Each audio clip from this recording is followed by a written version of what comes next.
Now the next topic is finite and infinite set. Now as the name suggests, finite means when there are limited number of elements in a set. So such a set will be called a finite set. Now infinite, again as the name suggests, when elements in a set are unlimited, that is they keep on going indefinitely, then such a set would be called an infinite set. Let's look at these. A set or a collection which is empty or consists of a definite number of elements is called finite. So even an empty set is a finite set, or if it has a definite number, you can tell there, yeah, it could have this many number of elements, then such a set you would call a finite set. Otherwise it is called an infinite set. If you look at the first example, set A, it is saying that x belongs to natural numbers and x is prime. So we can list out all the elements here. We can say that 2 is a prime number. We can say 3 is a prime number. So is 5, 7, 11, 13, 17, 19, 23, 29, and the list goes on indefinitely. That's why this is an infinite set.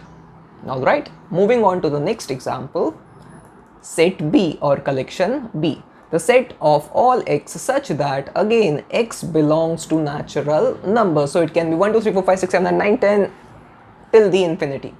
And they are saying that x is odd number.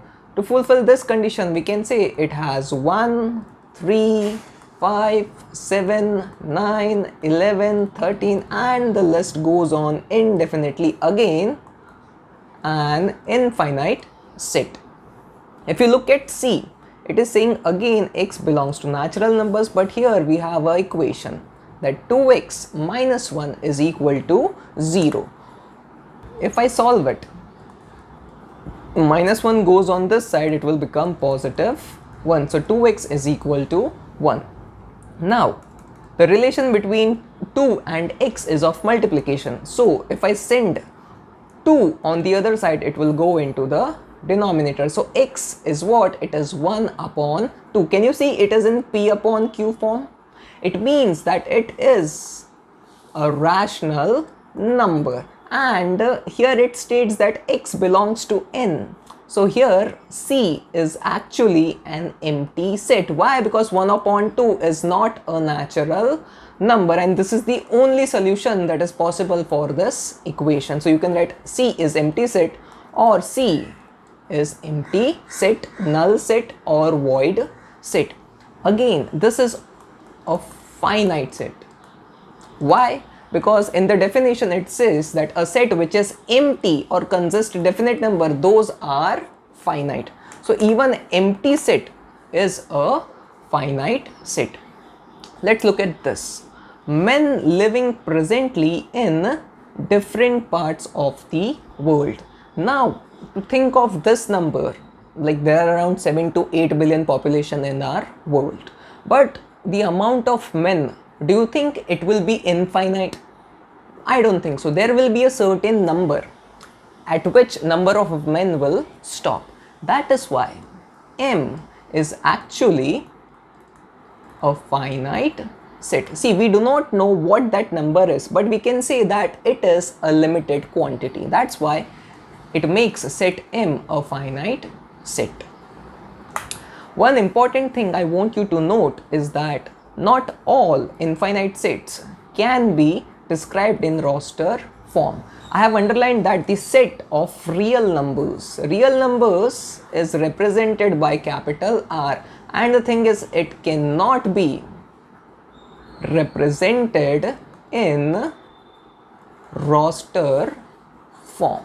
I have already written it, but I am just trying to make it more clearer. Why?